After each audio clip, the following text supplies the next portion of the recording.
교재와 필기도구를 준비하세요. 6페이지 오른쪽 단락 간호사의 역할과 기능 보겠습니다. 우리 앞에서 설명을 했었죠. 케어기버, 돌봄 제공자가 첫 번째입니다. 간호사의 역할 중에서 케어기버. 이 역할은 대상자의 존엄성을 지키면서 대상자를 신체, 심리적으로 돕는 행위를 포함합니다. 그래서 우리는 몸과 마음을 돕습니다. 환자의, 대상자의 몸과 마음, 신체, 심리적으로 돕는 행위를 포함하고요. 그래서 의존적인 대상자에게는 완전한 간호를, 부분적으로 의존하는 대상자에게는 부분적 간호를, 최고 수준의 건강과 복지를 얻으려는 대상자를 위해서는 지지적, 교육적 간호를 제공합니다. 그래서 의존이라는 얘기가 나오죠. 디펜던트.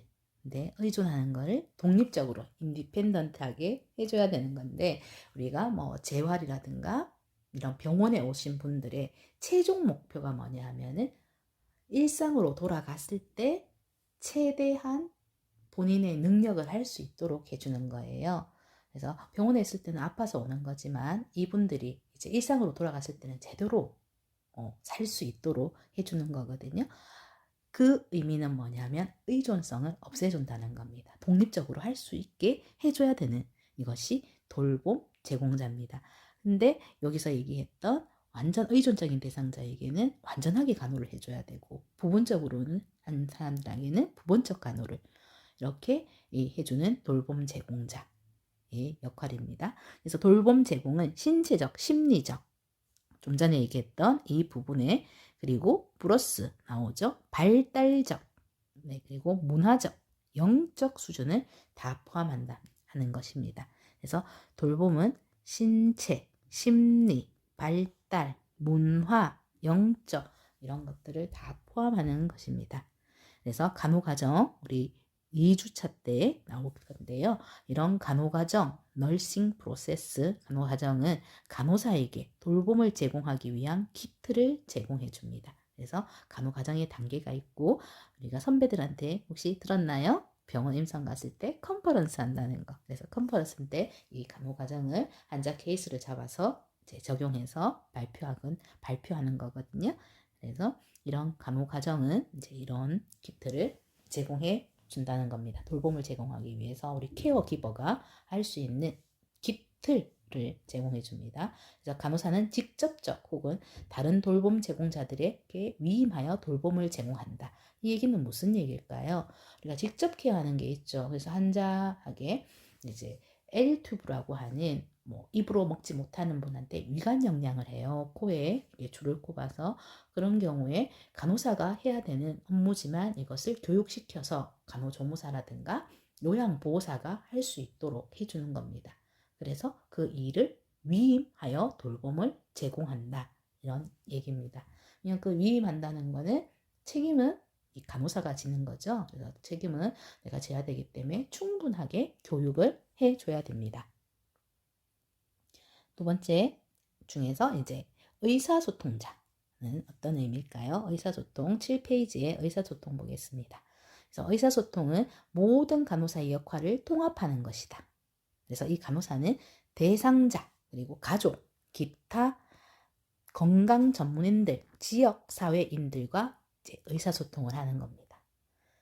그래서 이 한 사람의 이 대상자의 문제를 가지고 이 문제를 확인하고 그리고 이러한 문제를 이런 건강팀의 다른 구성원에게 뭐 글이든 말이든 그래서 서면이든 구두로 의사소통함으로써 이런 의사소통자의 역할을 수행한다는 겁니다. 그래서 대상자의 문제가 있으면 이것을 확인하고 이 간호를 받는 이 대상자의 파트가 있겠죠. 뭐 사회복지사라든가 의사 그리고 뭐 영양사 이런 사람들하고 모두 이제 의사소통을 하는 여기서 중간에 역할을 하는 일이 간호사의 역할인 겁니다. 그리고 교육자의 역할은 티처, 그래서 이런 간호사는 대상자가 건강을 회복하거나 유지하는데 필요한 건강과 건강관리 절차에 대해 학습하도록 돕는다. 그래서 이분들이 알 수 있도록 돕는 거고, 그래서 여기에 대한 요구라든가 준비도 사정하고 대상자와 함께 특별한 학습 목표 세우고 교육 전략 수행하며 학습을 평가하고, 그리고 또한 이 무면허 보조인을 교육하고, 그래서 면허라는 건 보건복지부 장관이 준다고 했죠. 근데 이 면허가 없는 간호조무사, 그리고 이제 요양보호사는 이제 그 요양보호사 자격증을 또 따는 거거든요. 그런 시 도지사에 의해서 이제 요양보호사를 따는 시도지사에서 받는 요양보호사 자격증, 이런 분들은 이제 무면허 보조인이겠죠. 그래서 이런 사람들을 교육하고 자신의 경험을 다른 간호사나 건강 전문인과 공유를 합니다. 네. 7페이지 오른쪽 달랑 옹호자입니다. 앞에서도 얘기했던 어보케이트, 클라이언트 어보케이트, 옹호라는 건 보호, 대표라는 얘기를 했었죠. 여기 책에 있습니다. 7페이지 대상자를 보호하기 위한 행위다. 나오죠. 보호. 그리고 이 역할에서 간호사는 다른 건강 전문인에게 대상자의 요구와 바람을 표현해 준다. 그래서 간호사는 대상자의 권리를 행사하도록 돕습니다. 그래서 환자에게서는 내 편이 생긴 거죠. 그래서 이런 옹호자의 역할이 또 간호사의 역할 중에 하나입니다. 그리고 상담자, 요즘에 많이 뜨는 거죠. 요즘에는 마음이 아픈 사람들이 많잖아요. 그리고 세상이 좋아지면서 스트레스도 많죠. 네, 보겠습니다. 상담은 대상자로 하여금 스트레스를 주는 심리적 혹은 사회적 문제를 인식하고 대처하도록, 대인관계를 증진하도록, 개인적 성장을 증진하도록 돕는 과정입니다. 네, 성장이라는 단어가 보이네요. 성장, 어떻게 생각하나요? 그로스 성장. 네, 우리가 엄마 자궁에서 안전한 곳에서 있다가 밖으로 나오죠.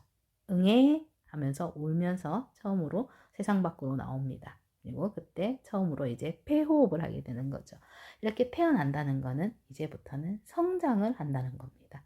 그 성장은 신체적인 성장뿐만 아니라 우리가 마음의 성장, 그러니까 정서, 내적 성장을 하는 거죠. 그래서 우리는 성장하기 위해서 태어난 겁니다. 이게 기본적인 거거든요. 그래서 누구나 성장하게 됩니다. 근데 이 성장을 잘 해야 되는데 잘 안 되는 경우가 있죠. 우리가 성장 발달에서 배웠나요? 마술적 사고라는 거. 네. 거기에 보면 애가 이제 6살, 7살이 되면 엄마가 바르는 립스틱을 바르고 엄마가 신는 뾰족 구두를 신고, 그리고 망토를 걸치고 머리에는 왕관을 쓰고 이렇게 본인이 공주, 왕비가 된 것처럼 하고는 이제 엄마한테 그러죠. 돼지가 되어라 하면서 이 막대기로 주문을 외웁니다. 왜냐면 보통 엄마들은 돼지 역할도 하고 또 아이가 기분이 좋을 때는 또 좋은 거를 또 지시할 수도 있죠. 그러면 그런 역할들을 이렇게 하는데 이 조현병 환자 같은 경우에는 이제 그 마술적 사고가 그대로 가는 거예요. 그래서 본인이 완전 주인공인 거죠. 그리고 본인이 시키는 것, 그리고 본인이 원한 것이 다 이루어진다고 생각을 하는데 사실 세상을 살면서 내가 원하는 것처럼 다 이루어지지는 않잖아요. 내가 마술사가 되지는 못하잖아요. 그래서 이런 것이 되고 아님을 구별할 수가 있어야 되는데 그런 부분들, 그래서 7살 정도의 이제 그런 마술적 사고를 하게 되고, 그리고 우리가 14살이 되면 이제 사춘기가 오고, 그리고 50이 넘어가면 갱년기가 오죠. 그렇게 이제 성장하면서 이런 힘든 시기가 있지만 그 힘든 시기를 통해서 우리는 성장을 하게 됩니다. 그래서 그것이 우리의 내적 성장, 이런 것이 아닌가 생각이 들거든요. 그래서 이런 간호사는 이런 상담자의 역할을 하는 데 있어서 이런 개인적 성장을 증진하도록 돕는 과정입니다. 병원에서 요즘에 우리가 태움이라는 간호사 안에서만 이제 불려지는 간호사 태움 문화라는 게 있잖아요. 이런 게 있으면 안 되겠지만 이게 뿌리째 뽑아지지 않는 부분이기 때문에 많이 힘들어 하거든요. 그래서 병원 내에서 이런 상담을 이제 할 수 있는 상담원, 이제 뭐 분당 서울대 같은 경우에는 이런 간호사를 위한 상담원을 따로 이렇게 마련해 놓고 간호사가 이런 뭐 상담 1급 자격증을 따서 이제 그런 경우에 안에서 근무하는 경우가 있더라고요. 그래서 간호사를 위한 그런 상담원 그런 부분들을 운영하고 있습니다. 그거는 간호사를 위한 거고요. 특히 신규 간호사, 힘들어하는 간호사고 여기서 간호사의 상담자의 역할은 이런 환자를 얘기하는 거죠. 그래서 그 환자의 그런 개인적인 성장 그리고 힘들어하는 대인관계 증진 이러고 사회적 문제를 인식하고 대처할 수 있도록 해주는 이런 상담자의 역할을 하는 거고요. 변화 촉진자에 보면 이제 의도된 방향으로 변화를 유도하는 자이다. 이것이 간호사의 역할인데요. 변화를 하는 것은 의도된 방향이라는 얘기가 있죠. 뭐 어떤 게 있을까요? 예를 들면 금연, 뭐 금주, 그리고 당뇨 환자인 같은 경우에는 뭐 운동하는 거, 그리고 식이요법 이런 것들을 해서 의도된 방향으로 행동을 변화시키는 거였거든요. 그래서 금연 같은 경우에는 이제 담배를 끊는 건데 이게 쉽지가 않잖아요. 왜냐하면 중독이라는 게 있으니까 니코틴 중독. 그래서 보건소에서 금연 프로그램을 운영하고 있습니다. 그래서 금연 프로그램은 보통 6개월 이상의 이제 그 테스트를 하거든요. 그래서 금연하면 테스트하는 거는 일산화탄소,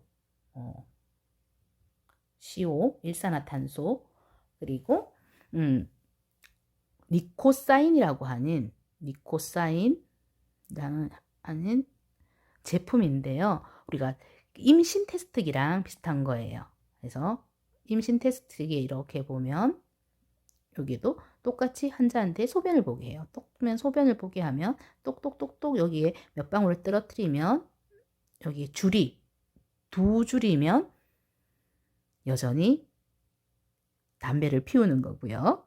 그리고 한 줄이면 음성이에요. 그래서 이 사람은 정말 금연을 잘하고 있구나. 그래서 거기에 대한 보상으로 뭐 상품권 5만 원을 주는 데도 있고요. 아니면은 건강관리하는 뭐 혈압기, 전자혈압기를 주는 데도 있고, 그래서 그거는 뭐 그 해당되는 보건소의 정책에 따라서 조금씩 다릅니다. 그래서 니코사인이라고 하는 소변 검사를 해서 몸에 그 니코틴을 확인하는 게 있고, 그리고 불계에서 일산화탄소를 양을 측정하는 이렇게 2개로 그 금연을 보는데요. 그 금연이라든가 금주라든가 이런 것들은 다 중독적인 부분들이 있기 때문에 적어도 6개월 이상 지났을 때 이런 결과들을 테스트하는 겁니다. 그럼 여러분들이 이제 관심이 있는 다이어트, 지금은 코로나 때문에 뭐 운동하기가 좀 그런데 보통 헬스장에 가면은 다이어트를 하잖아요. 그래서 다이어트 운동 이렇게 하고 뭐 하루 이틀 아니면 일주일 하고 난 살이 왜 안 빠지지? 나는 안 되나 봐. 이렇게 해서 포기하고 하는데 보통 운동은 6주 이상이 되어야지 효과가 나타난다고 논문에 나와 있습니다. 그래서 6주 이상은 해야지 그게 몸으로 이제 행동 변화가 일어나는 거거든요. 그래서 이런 변화 촉진자, 그래서 의도된 방향으로 변화를 유도하는 이런 원리, 이런 이론도 알고 있어야지 환자한테 설명을 할 수가 있겠죠. 그래서 그런 유도하는 자야로서의 역할도 간호사의 역할 중에 하나입니다. 8페이지 넘어가겠습니다. 리더입니다. 그래서 리더, 지도자고요. 특별한 목적을 달성하기 위해 공동으로 작업하는 타인에게 영향을 미칩니다. 그래서 리더 역할은 대상자 개인, 가족, 대상자 집단, 동료, 지역사회를 대상으로 적용할 수 있고 이런 지도자 역할은 대상자의 안녕 상태를 증진시키고 대상자의 건강 목표를 효율적으로 달성할 수 있도록 영향을 미치는 것입니다. 그래서 건강 목표가 있겠죠? 그것을 이 리더는 공동의 목적, 그 특별한 목적을 달성하기 위해서 그걸 다 하는 리더, 간호사는 이 리더의 역할을 해야 됩니다. 그래서 어떤 작은 것들은 희생이 될 수도 있겠죠. 그 특별한 목적을 달성하기 위해서는 그런 것들을 잘 판단을 해서 리더의 역할을 하셔야 됩니다. 매니저, 관리자 역할을 보면 다른 건강 요원들을 지도, 감독하며 간호 수행 현장의 자원을 관리, 조정하는 역할, 그리고 연구자의 역할. 이 연구자가 우리가 간호 연구라고 하죠. 간호 연구.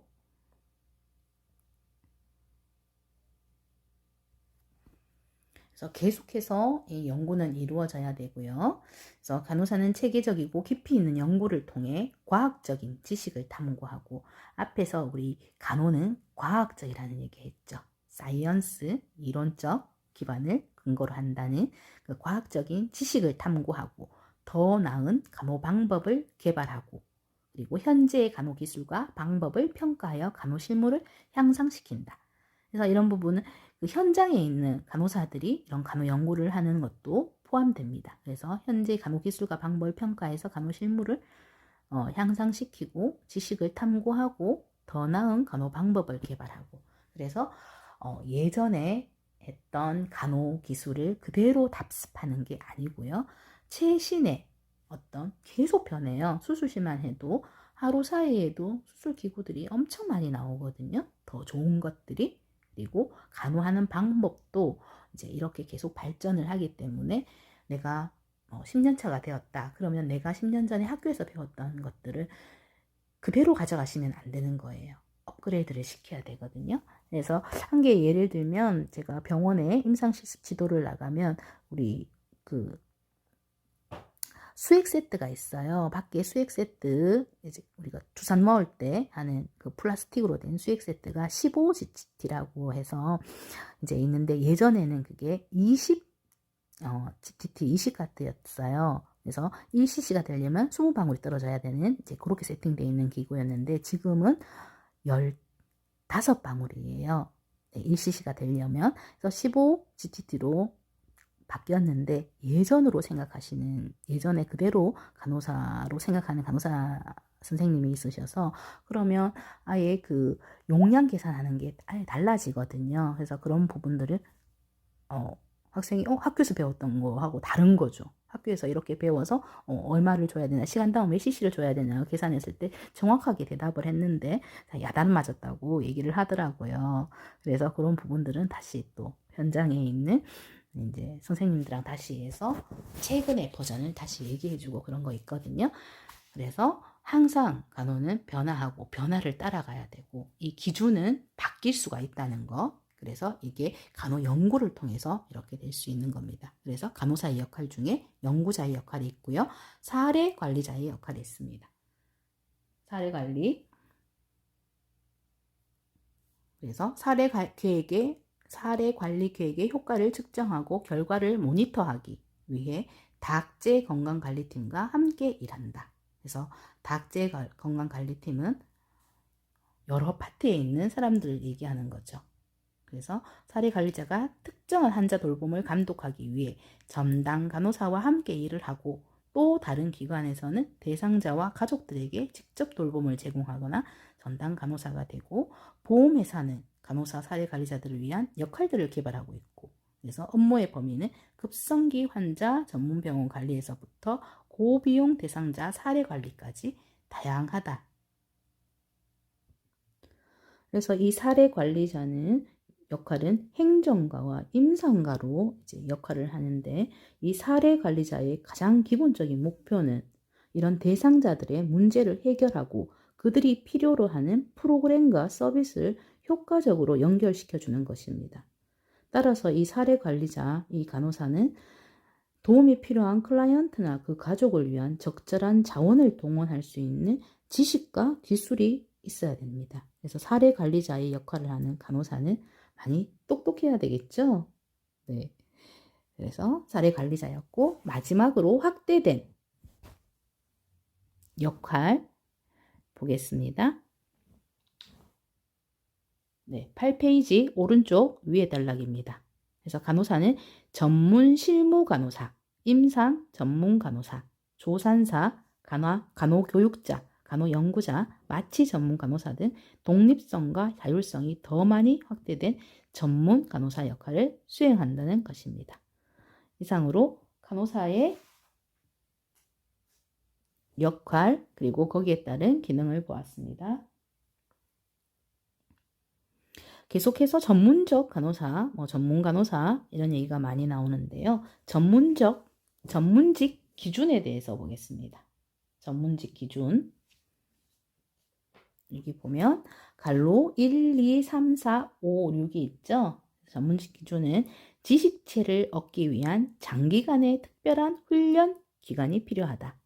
그래서 거기에 해당되는 마취 전문 간호사 예를 들었었는데, 마취 전문 간호사는 수술실에 있는 마취 간호사로 그 일을 3년을 해야 된다. 이런 특별한 훈련 기간이 필요하고, 그리고 조직이나 지역사회에 대한 서비스를 지향하며, 앞에 있던 이 1내용은 그 내용하고는 조금 다르네요. 지식체를 얻기 위한 장기간의 특별한 훈련 기간, 그래서 그 3년을 포함해서, 그리고 석사의 그 4학기간, 2년을 포함하는 이런 특별한 훈련 기간이 필요하다는 두 가지를 다 내포하고 있는 것 같네요. 그리고 조직이나 지역사회에 대한 서비스를 지향하며 지속적인 연구, 윤리, 강령, 자율성, 전문단체 등이다. 그래서 아래에 자세한 내용이 있으니까 볼게요. 그래서 전문교육은 우리 중요한 문제고요. 그래서 한국 교육제도는 여기에는 우리 학생들 학부 4년제죠. 4년제 대학과정으로 일원화되었습니다. 그래서 간호사는 지금 다 4년제 학부과정을 하고 있고요. 그리고 석박사 과정에 있는 이제 일반 대학원, 여기서 교육과정.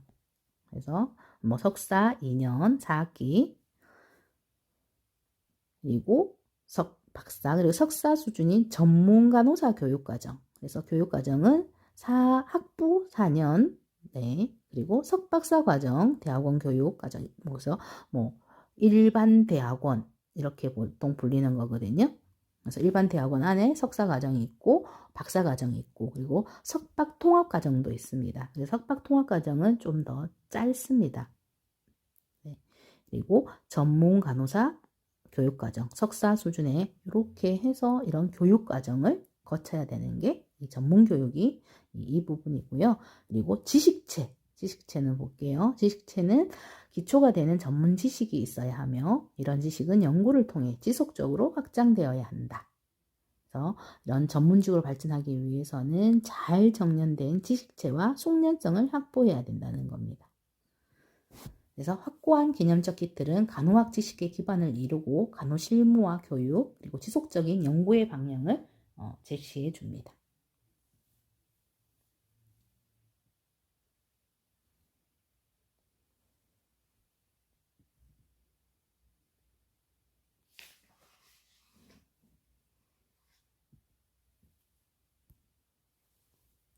그래서 여러분들이 혹시나 오해하고 있는 부분이 있는데요. 우리 학교를 졸업하면 전문 학사가 아니고 우리는 여탄 학사입니다. 네, 일반 학사예요. 4년.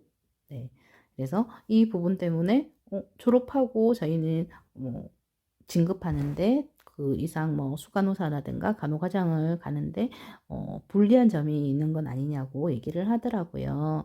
그런 상담을 진행한 적이 있었는데 그런 부분은 아니고요.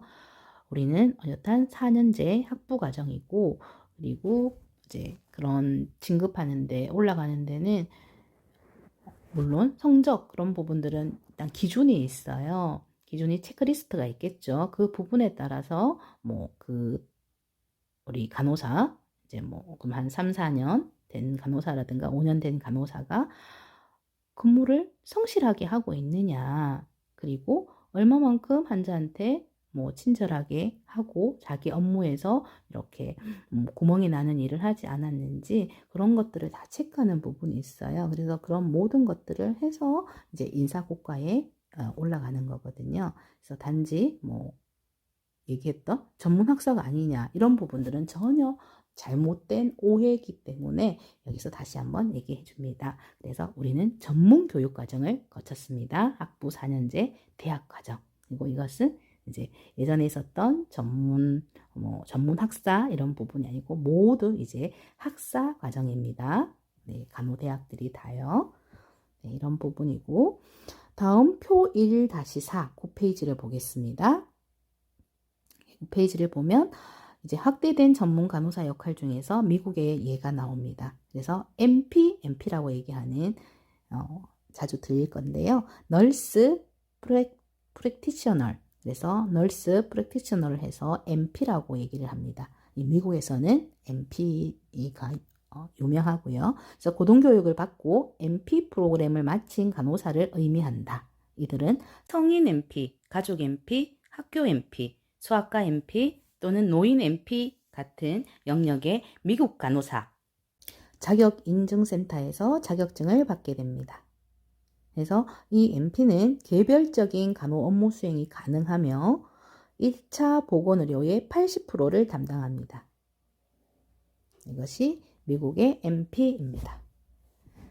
우리나라와는 다르게 이런 전문화되어 있는 것이 세팅이 잘 돼 있다 하더라고요. 대우도 좋고, 그래서 해외 취업 간호사 이쪽으로 관심 있는 학생들이 있더라고요. 이번 학과 교수님 중에서도 미국 갔다 오신 교수님이 있거든요. 그러면 그렇게 연결시켜 주겠습니다. 혹시 관심이 있는 학생은 찾아오시면 되겠습니다. 네. 법의 간호사, 네. 포렌식 법의 간호사가 있네요. 네. 포렌식이라는 단어를 찾아봤는데요. 이 포렌식 단어는 범죄를 밝혀내기 위한 수사에 쓰이는 과학적 수단이나 방법, 이게 포렌식이더라고요. 그래서 법의 간호사, 우리나라에도 있어요. 경북대학교 석사과정에 있습니다. 법의 간호사. 네, 미국은 어떤지 볼게요. 이 법의 간호사는 대상자에 대한 직접적인 서비스, 간호의학, 법률과 관련된 단체에 대한 상담 서비스 외상을 취급하는 분야에서 이런 전문 법적 증거나 의문사 조사 과정, 서비스 제공의 타당성 및 간호와 관련된 특별한 상태에 대한 전문적인 진단을 제공한다. 그래서 그레이 아나토미 이런 데에 보면은 이런 이제 법적인 이런 증거에서 의문사 조사 과정 이런 것들이 나온 것을 본 적이 있거든요.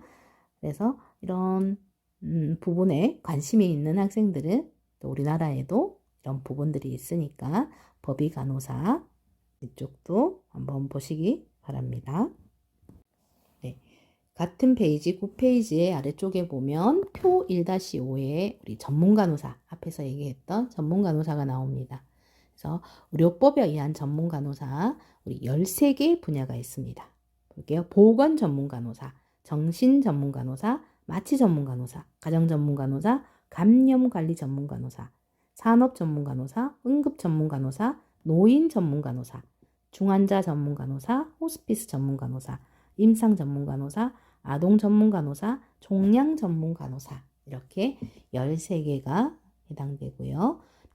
앞에서 얘기했듯이 3년 이상 해당 분야에서 근무를 하고 석사 과정, 일반 대학원 석사 과정 중에서 일반 대학원이 아닌 이런 전문 간호사 과정, 그래서 2년의 과정을 거쳐서 이제 시험을 보게 된다고 얘기를 했습니다.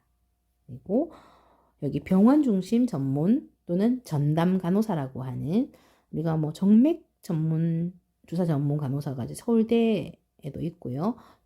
전국적으로 정맥 주사 전문 간호사도 있더라고요. 그래서 IV 스페셜리스트라고 합니다. IV 스페셜리스트. 그래서 너무 어린 아이라든가 노인들은 이렇게 혈관이 잘 안 보이잖아요. 그런 경우에 정말 여기에 이분들은 그런 거를 엄청 잘하시는 분들이거든요. 스킬이 뛰어난. 그래서 정맥주사 전문 간호사로 이제 일하시는 분이 있고요. 그리고 콜로스토미 케어하는 장루 전문 간호사. 그래서 인공항문을 냈던 그 부분을 피부 쪽을 다 이제 소독하고 이제 거기에 있는 변이 찾아 있는 그 부분을 이제 씻어내고 이런 것들을 교육하고 이제 관리하시는 장루 전문 간호사도 있습니다. 그래서 병원 중심의 전문 간호사고요. 앞에서 얘기했던 의료법에 의한 전문 간호사랑은 조금 다른 의미입니다. 그리고 병원 간호사의 이런 산하 단체는 중환자 간호사회부터 한방 간호사회까지 이렇게 간호단체가 있고요. 그리고 향후 전문 간호 분야로 지금 떠오르는 게 앞에 얘기했던 수술실 전문 간호사에서 보험심사 전문 간호사까지 그 중에서도 재활 전문 간호사, 행정 전문 간호사가 좀 뜨지 않나 개인적으로 생각을 해봅니다. 그래서 안동병원에 최근에 이제 연수를 간 적이 있었는데요.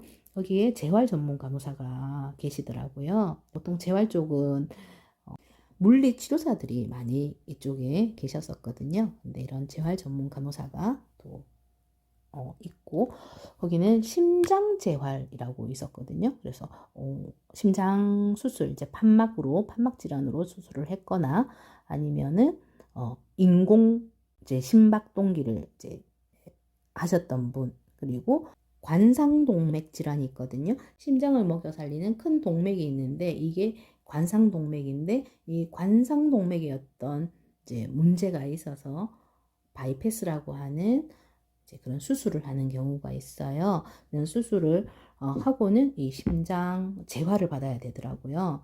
그래서 그 안동병원에 갔을 때 그걸 트레드밀러라고 하는 헬스장을 가면 러닝머신 같이 생긴 게 있거든요. 거기에다가 이제 다 몸에 부착을 하고 기구를 이제 이렇게 체크하고 하는 거거든요. 이제 그런 것들을 하는 관리도 하고 거기에 있는 상태를 체크해서 그것을 이제 다 보고하고 그리고 환자의 그거를 체크하는 중에 또 응급 상황이 있으면 응급 상황이 발생하면 그것을 또 관리하고 이런 업무를 한다고 하더라고요. 그래서 그런 쪽도 향후 전문 간호 분야로 또 떠오르는 분야가 됩니다. 10페이지 전문직 단체 해서 10페이지의 오른쪽 단락에 전문직 단체 이렇게 해서 우리 앞에서는 ANA를 배웠었죠. 그래서 미국에 해당되는 거였고 이 KNA는 대한간호협회 널스 코리아 널스 어소시에이션이라고 해서 대한간호협회를 KNA라고 하거든요. 표에 정리되어 있는 거로 보겠습니다. 11페이지입니다. 간호단체 아래쪽에 보시면 KNA, 코리안 널스 어소시에이션 여기 있죠. 그래서 대한간호협회는 한국의 전문직 간호사 단체로서 1923년에 조선간호부회로 창립되면서 인간의 존엄과 생명의 기본권을 존중하는 간호 이념을 실천하고 있다. 그래서 우리는 간호사가 돼서 이제 면허증을 받게 되면 이 대한간호협회에 회원이 되면서 소속되게 됩니다. 그리고 1년에 이 협회비도 내야 되고요. 그래서 KNA 소속이 됩니다. 그래서 여기서 해주는 거는 여기 있죠. 간호사 신문 그리고 대한간호를 발간하고 이제 개인이 요청하면 이것을 병원으로 보내줄 때도 있고 개인 집으로도 보내줍니다. 그리고 수첩도 주고요. 네. 그리고 ANA, American Nurse Association 이 미국 간호협회는 미국 간호를 위한 국가적 전문 단체이다. 그래서 이 단체는 미국과 캐나다 졸업 간호사들이 이제 1896년에 창설하였다는 게 있고요.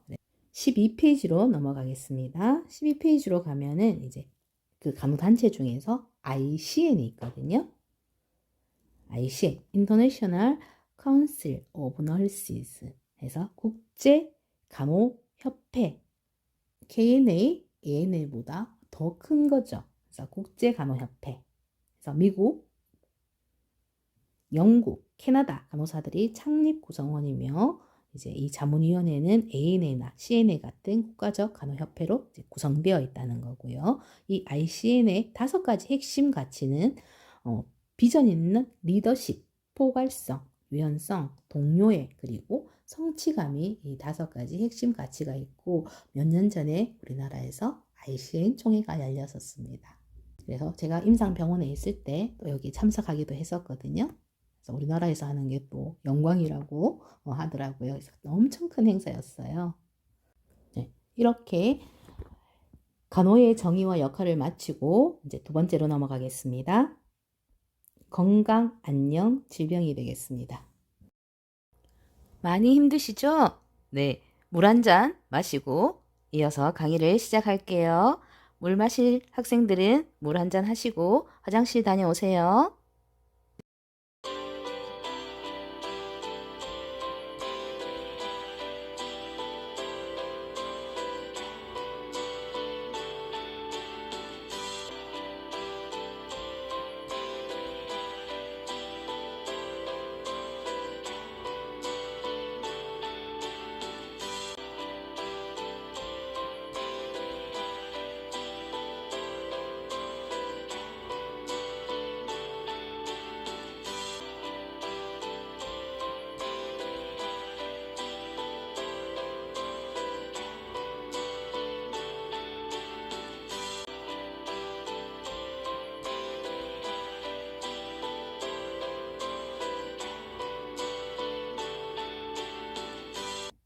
17페이지 준비할까요? 네. 17페이지에 가면 건강, 안녕, 웰빙의 개념이 있습니다. 첫 번째, 건강 개념입니다. 그래서 건강은 헬스, 질환의 유무로 정의하였다. 전통적으로 헬스는. 그래서 질환이 있으면 건강이 아닌 거겠죠. 네. 그래서 유무로 정의했고, 이 나이팅게일은 건강을 더할 나위 없이 좋은 상태, 개인의 능력을 최대한 발휘할 수 있는 상태라고 정의했고요. 그리고 세계보건기구 WHO에서는 건강을 더욱 전인적인 관점에서 보았고요. 건강을 단순히 질환이 없고 허약하지 않은 것이 아니라 신체, 정신, 사회적으로 완전한 웰빙 상태라고 정의하고 있습니다. 앞에서도 얘기했죠. 몸뿐만 아니라 마음, 그리고 사회적으로 완전한 웰빙 상태.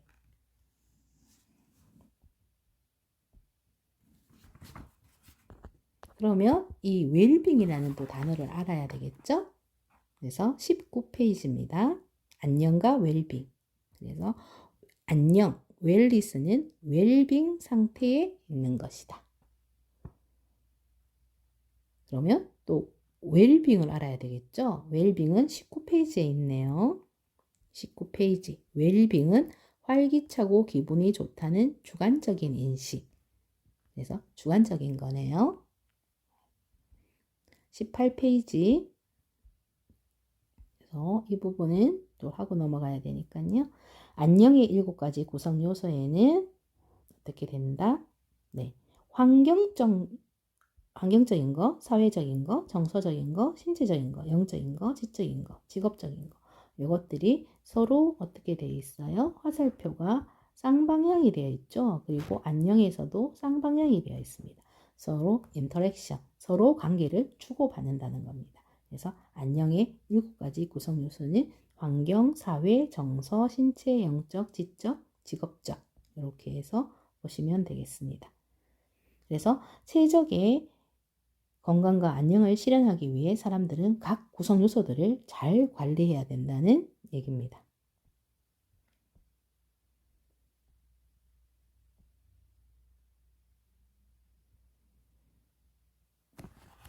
이제 몇 페이지로 가냐면요. 20페이지 보겠습니다. 20페이지. 오른쪽 단락 아래쪽에 던의 최고 안녕 좌표입니다. 이 부분은 지금 21페이지에 그림 2-4에서 설명하고 있는 부분입니다. 여기서 보실 거는 이게 이쪽이 건강축이라는 거, 그리고 그래서 왼쪽으로 갈수록 죽음, 오른쪽으로 갈수록 최상의 안녕 상태입니다. 그리고 환경축을 볼게요. 환경축에서 위쪽이 최상의 환경, 아래쪽이 최악의 환경입니다. 요거를 보고 어떻게 하냐? 지금 설명이 되어 있습니다. 이 좋은 환경과 높은 안녕감, 그리고 나쁜 환경과 높은 안녕감, 좋은 환경과 보호되는 나쁜 건강, 나쁜 환경과 나쁜 건강. 여기를 보면 이제 숫자를 매겨 볼게요. 이 위쪽이 1번, 아래쪽이 2번, 이 부분이 3번, 이 부분이 4번입니다. 그래서 1번에 해당되는 높은 안정감과 좋은 환경에서 높은 안정감을 보면 설명이 잘 되어 있습니다. 건강한 생활 방식을 수행하고 이 생활 방식을 지지해주는 신체, 정신, 사회적, 영적, 경제적 자원을 가지고 있는 사람이 이에 해당되고요. 네, 이 표에서 이 부분이 해당되고요.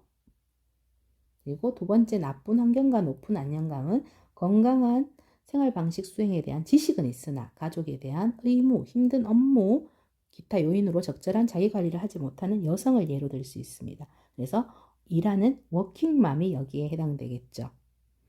그래서 건강한 생활 방식에 대한 이렇게 지식은 갖고 있는데 실제적으로 가족에 대한 의무, 힘든 업무 때문에 너무 힘든 거죠. 그래서 자기 관리를 하지 못하는 여성입니다. 여기 2번이고요. 3번은 좋은 환경과 보호되는 나쁜 건강. 그래서 의료 시스템이 욕구를 해결해주고 약 뭐 이런 식이 그래서 3번에 해당되는 부분은 다발성 골절이나 중증 고혈압 환자들 이렇게 좀 많이 다쳤어요. 많이 다쳤을 때는 이제 병원에 가면은 뭐 다 약부터 해서 다 해결이 되잖아요. 그래서 좋은 환경인데 근데 내 건강은 지금 심각한 정도죠. 그래서 3번 해당되는 거고 4번 나쁜 환경과 나쁜 건강은 이제 가뭄이 발생한 국가에서 굶고 있는 어린이 아니면 전쟁이 난 국가에서 뭐 굶고 있는 어린이로 보면 나쁜 환경, 나쁜 건강이 여기에 해당되겠습니다. 그래서 던의 건강좌표 2개의 축과 4개의 영역으로 해서 한번 읽어보시면서 개념을 잡으시기 바랍니다. 마지막 3페이지 남았습니다. 조금 힘내서 마지막 피치를 올려봅시다. 질병과 질환입니다. 질병, 일리스라고 하는 질병은 신체, 정신, 지적, 사회적, 발달적, 영적 기능이 감소한다고 생각하는 지극히 개인적인 상태를 일컫는다. 그러면 질환은 어떻게 정의를 내리냐면요. 28페이지 오른쪽 단락에 질환이 있습니다. 질환, 디지즈는 신체 기능에 이상이 생겨 능력에 이상이 생기거나 수명이 짧아지는 것을 뜻한다. 그러면 이런 질병에 대한 이제 질병 행위라는 게 있어요. 질병 행위를 볼게요. 29페이지. 질병 행위 왼쪽 중간 단락에 있습니다. 질병 행위는 사람이 아프면 사회학자들이 언급하는 이 질병 행위, illness behavior라는 것은 어떤 형태로든지 하게 된다. 이 질병 행위는 하나의 대처 기전으로서 개인이 자신의 증상을 여러 가지로 설명, 점검, 해석하고 치료 행동을 취하며 건강관리 시스템을 이용하는 것을 말한다. 그래서 어떤 형태든지 이제 이런 질병에 대한 어떤 행동을 한다는 거죠. 거기서 이제 1단계부터 해서 쭉 단계가 나옵니다. 이 1단계에서 5단계까지 이 슈만이 얘기를 했고요. 이 슈만이 얘기하는 것은 이 질병의 단계를 증상의 경험, 환자 역할의 수락, 의료 서비스 접촉, 의존적 대상자 역할, 회복 또는 재활 이렇게 5단계를 이 슈만은 얘기를 했고요. 이 모든 대상자가 이 1, 2, 3, 4단계를 거치는 것은 아닙니다. 예를 들어 보면 갑작스러운 심장 발작을 겪은 사람들은 바로 3단계인 의료 서비스 접촉을 하게 되고요. 4단계인 의존적 대상자 역할을 바로 거치는 겁니다. 3단계, 4단계를 1, 2단계를 뛰어넘고 그리고 첫 번째 2단계만 거치고 바로 회복하는 환자도 있고요. 그러면 아래 내용을 보면은 이해가 되겠죠. 그래서 1단계에서는 이런 신체 증상이라든가 뭐 이런 경험들을 하는 거예요. 그래서 이 단계에서 증상이나 느낌에 대해서 진짜인지 가까운 사람에게 이제 의논하는 거. 그래서 이때는 심하지가 않은 거예요. 그래서 민간요법을 이용할 수도 있는 단계입니다. 근데 이런 자가치료가 효과가 없을 경우에 이제 어떻다? 다음 2단계로 넘어갑니다. 환자 역할 수락을 하는 되죠. 그래서 이제는 환자 역할을 받아들이고 가족, 친구에게 확인을 구하게 됩니다. 그래서 종종 자가치료를 계속해서 의료인을 찾아가지 않는 경우도 많다는 거예요.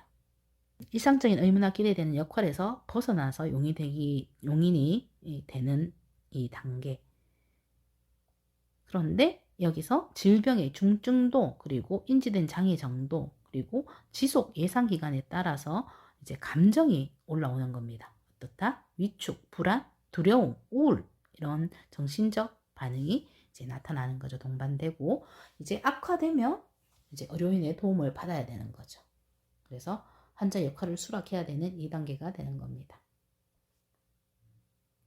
3단계에서는 아까 얘기했던 심장, 발작 이런 거였죠. 바로 병원을 찾아가야 되는. 그래서 이런 친구, 가족 권유나 자신의 판단으로 의료 전문가의 조언을 구하게 되는 단계고요. 그래서 진짜 질병인지, 그리고 이해할 수 있는 용어로 증상을 이제 설명, 그리고 회복될 것이라는 말 또는 결과가 어떻게 될 것이라고 이제 예측을 하는 단계가 이 의료 서비스의 접촉 단계가 되겠습니다. 그리고 4단계는 이제 질병을 받아들이고 이제 수용을 한다는 거죠. 치료를 받으려고 결정한 후 대상자는 의료인에게 의존하게 됩니다. 그래서 디펜던시, 이제 의존하는 단계. 사람에 따라 자신의 독립성, 특히 삶과 죽음에 대한 독립성을 포기하는 상태에 적응하는 수준이 다릅니다.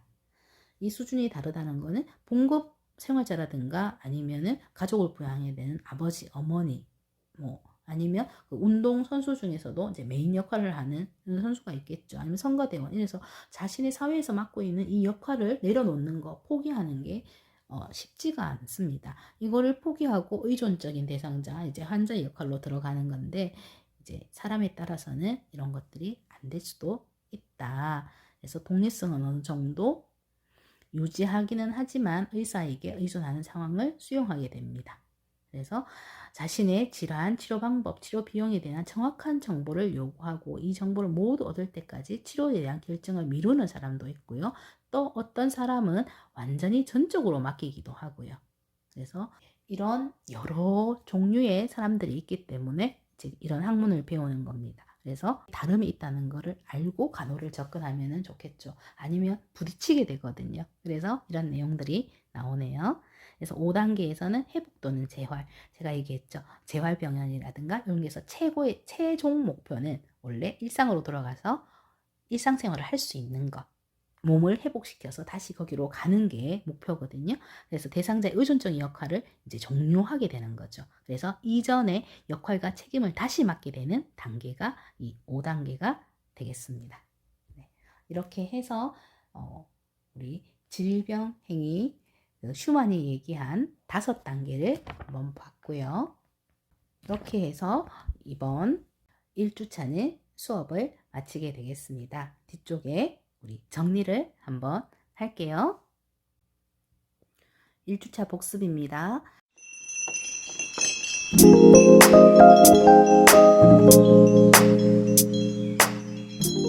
그래서 처음에 간호의 정의에 대해서 나왔죠. 개인과 단체에 대한 얘기. 그래서 개인은 나이팅게일이 얘기한 간호가 있었고요. 핸더슨이 얘기한 간호가 있었습니다. 그래서 핸더슨은 나이팅게일과 다르게 건강한 사람도 같이 포함시켰고, 그래서 이제 간호사의 교육, 옹호 역할을 언급했던 사람이 핸더슨이었습니다. 그리고 간호수혜자에서는 소비자, 환자, 대상자라고 이렇게 부르면서 조금씩 개념의 차이가 있었고요.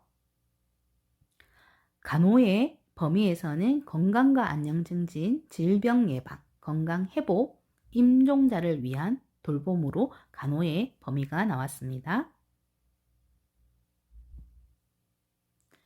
간호사의 역할과 기능에서는 간호사는 케어기버, 계속 강조했던 돌봄 제공자, 그리고 의사소통자, 교육자, 옹호자, 상담자, 변화 촉진자. 그래서 변화 촉진자에서는 금년, 금주 얘기했었고, 리더로서의 역할, 관리자, 연구자, 간호연구 얘기했었고요. 사례 관리자, 그리고 확대된 역할로 해서 전문 간호사 얘기까지 했었습니다. 그래서 연결되는 부분이 전문 간호사였고요. 그래서 전문 간호사, 이제 한국에는 13개의 전문 간호사가 있고 미국에서는 MP라는 부분들을 설명을 드렸습니다. 간호단체에서는 대한간호협회, KNA, 코리안 널스 어소시에이션, 미국 간호협회, ANA 그리고 국제간호협회 ICN까지 설명을 드렸습니다. 여기까지가 1주차 복습 중요한 부분 내용이었습니다. 고생하셨습니다. 네, 2주차에서는 간호과정 기록과 보고에 대한 내용을 수업하겠습니다. 다음 시간에 만나요.